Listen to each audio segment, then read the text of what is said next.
Ni hao. Salut mes petites perles de tapioca. Comment ça va? Bon, je suis très contente de m'adresser à vous ce matin. J'espère que vous vivez une journée plaisante. Et je me demande ce que vous faites. Peut-être que vous êtes en train de patienter sagement dans une salle d'attente d'un cabinet médical. Peut-être que vous êtes dans un TGV qui file vers la capitale et que vous voyez défiler par la fenêtre des paysages champêtres. Peut-être enfin que vous êtes juste chez vous, tranquillement, seul, ou bien avec votre colocataire, et puis que vous vous resservirez volontiers une tasse de café parce que c'est dimanche matin, faut prendre le temps. Et puis rien de mieux que d'écouter cet épisode entre deux gorgées d'une boisson qui réchauffe le cœur et l'âme.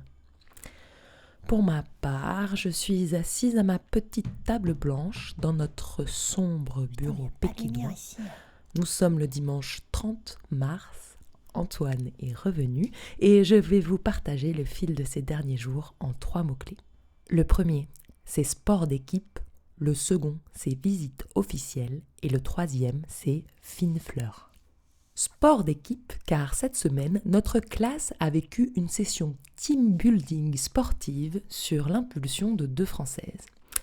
Alors, c'est 2 copines d'une vingtaine d'années, ici en échange universitaire, et je ne les ai jamais vues s'éloigner de plus de 30 cm l'une de l'autre, comme si un mystérieux champ magnétique les maintenait soudées.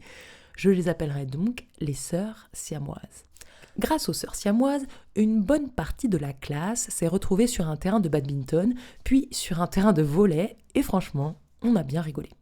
Bon, les sœurs siamoises, le volley, c'est pas trop leur truc, notamment du fait de la taille des ongles, qui ne permet pas de recevoir un ballon sans le crever immédiatement, mais elles ont été des supportrices hors pair, des animatrices de qualité sur le bord du terrain, puisque dès qu'on touchait une balle, elles hurlaient pour nous encourager.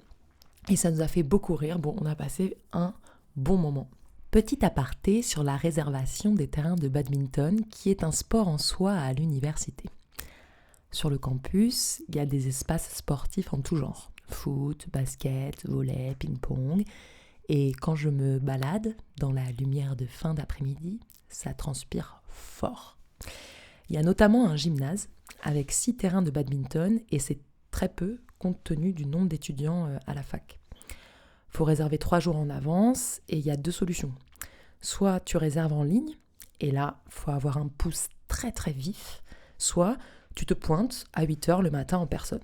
C'est ce que je décide de faire mardi dernier, car pour des raisons administratives qui nous intéressent assez peu, moi je ne peux pas réserver en ligne. J'arrive à 7h45, il y a déjà 5 pélos qui attendent, il y en a même un, prévoyant, qui a amené une chaise pliable. D'ailleurs, ici c'est un classique, notamment le matin dans le métro aux heures de pointe. Certains voyageurs déplient, pépousent leur tabouret télescopique, ils s'asseyent et ils s'endorment entre les jambes des voyageurs. Bref, c'est vraiment super pratique. Revenons au badminton. La file s'agrandit petit à petit derrière moi. Arrive 8h, devant moi ça passe, et paf, arrive mon tour. Alors, depuis que je fréquente les installations sportives de la fac, je me fais la réflexion que j'y croise très peu d'étrangers par rapport au nombre d'étudiants internationaux sur le campus. Et donc je m'étais toujours demandé pourquoi il y a si peu d'étrangers qui viennent faire du sport, quoi. En fait, j'ai compris. Je pense que c'est parce que les filles de l'accueil de la salle de sport sont embauchées exclusivement sur des critères d'aigreur, d'antipathie et d'absolue non-maîtrise de l'anglais. Bon, je vais pas faire ma maligne, parce que mon chinois est très très balbutiant, mais qu'à cela ne tienne, j'ai préparé ma petite phrase sur mon traducteur instantané. Voilà, je veux réserver un terrain jeudi à 16h. En plus, maintenant, je sais dire les heures en chinois. Voilà, donc 16h, c'est ce dien. Je maîtrise, super. La meuf me répond un truc que je comprends pas, mais elle a pas l'air très contente. Voilà.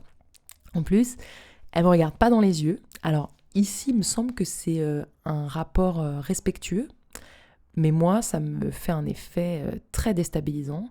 Et quand quelqu'un ne me regarde pas dans les yeux, je me tords le cou pour chercher à entrer en eye contact, ce qui met mon interlocuteur encore plus mal à l'aise. Bon, donc se passe cet échange, et je ne comprends pas pourquoi, mais elle veut pas me réserver un terrain. Donc voilà, je commence à essayer de mimer des trucs, je fais une raquette de badminton, voilà. Après 2 mois en Chine, imbattable au Time's Up 3e manche. Mais en face de moi, la femme avec sa tête renfrognée me fait juste un signe très sec de la main pour m'indiquer pouf, de me mettre sur le côté. Bon, je m'exécute, et là, je vois défiler devant moi toute la file d'attente, les uns après les autres, et il n'y a plus de terrain de dispo. Donc moi, je suis pas très contente. J'essaie de commencer à hausser le ton, mais bon, moi, je hausse le ton en français. Elle hausse le ton en chinois, donc ça sert absolument à rien, quoi. Dialogue de sourds. Et finalement, une sauveuse anglophone arrive, et il se trouve que la fille de l'accueil voulait simplement que je lui montre ma carte étudiante, ce que je n'avais pas du tout compris. Donc la semaine prochaine, comptez sur moi, je vais me pointer en lui brandissant bien la carte dans sa gueule et je vais apprendre à dire carte étudiante aussi, ce serait pas mal. C'est parti pour le 2e mot-clé, visite officielle. Mercredi, l'université a reçu l'éminente visite de son Excellence, Monsieur Jean-Noël Barrot, notre ministre des Affaires étrangères. Il vient en Chine pour rencontrer son homologue chinois et il en profite pour faire un petit crochet le temps d'un discours à l'université. Il faut dire que BLCU, donc c'est le nom de ma fac, est une université de référence en Chine pour l'apprentissage des langues étrangères, notamment le français. Me voilà donc assise dans un amphithéâtre avec une foule d'étudiants chinois et français, notamment de jeunes français, raies sur le côté, dents qui raient le parquet, sapés en costume impeccable pour bien s'asseoir au premier rang dans le champ de vision du ministre. J'ai l'impression de revenir à Sciences Po, c'est troublant. Bon, on nous donne rendez-vous à 9h. Et je précise que pour être là-bas, je rate un cours. Et les cours, c'est un rythme intense. Donc si tu rates 1 heure, ça veut dire qu'après, il faut redoubler d'efforts pour raccrocher les wagons. Donc moi, je regarde fréquemment ma montre et le ministre a plus d'1h30 de retard, voilà, presque 2 heures. Donc on est là, comme des cons, à l'attendre, ce qui me permet cependant de tailler la bavette avec des compatriotes, et notamment une étudiante en sociaux de sensibilité anarchiste et une dame d'une 60aine d'années, étudiante elle aussi, d'un dynamisme exceptionnel. Sur ce, notre cher ministre fait son entrée avec toute une foule de gens empressés qui l'accompagnent. Il y a notamment l'ambassadeur de France en Chine, 2 députés des Français à l'étranger, et puis une partie de son CAB qui a l'air de ne pas avoir beaucoup dormi dans les dernières semaines.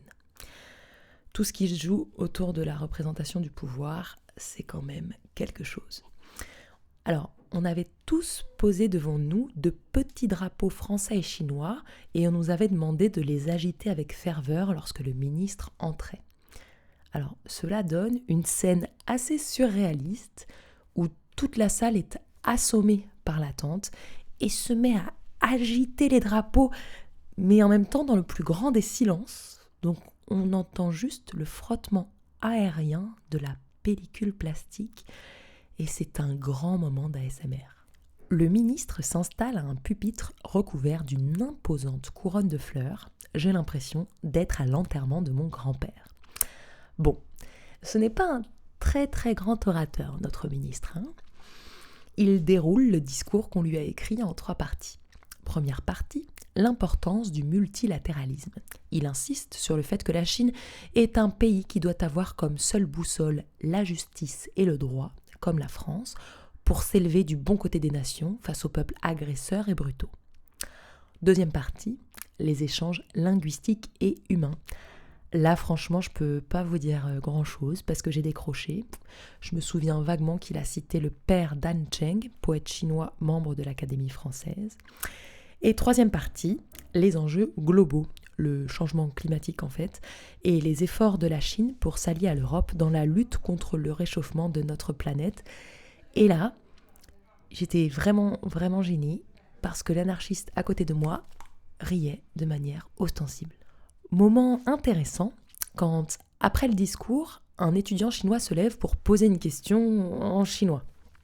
Problème, Ça n'avait pas l'air d'être prévu, et le ministre cherche désespérément quelqu'un pour lui filer un petit boîtier de traduction, puisqu'il y avait dans la salle 2 traducteurs instantanés. Branle-bas de combat au premier rang, finalement on lui donne un boîtier de traduction, l'étudiant repose sa question, mais le ministre doit en manquer la moitié parce qu'il ne parvient pas à caler derrière son oreille l'écouteur en silicone, ce que je comprends parfaitement car il m'est arrivé exactement la même chose quelques minutes auparavant. Finalement, notre ministre dit qu'il pense que la question qui lui est posée porte sur les différends entre nos deux pays. Voilà, je regarde avec admiration cet étudiant chinois qui pose une question de la sorte dans un événement officiel. Et puis j'écoute le ministre répondre à un truc assez mou à l'étudiant où il remâche globalement la 3e partie de son discours pour parler de l'amitié franco-chinoise. L'équipe ministérielle est visiblement très agacée. Elle met fin aux questions et tout le monde repart au pas de course, y compris moi, pour retourner m'asseoir en salle 306 et reprendre le cours de chinois où on apprend à dire « Est-ce que tu prends le vélo pour aller à l'école ?» Finissons avec notre dernier mot-clé, fine fleur.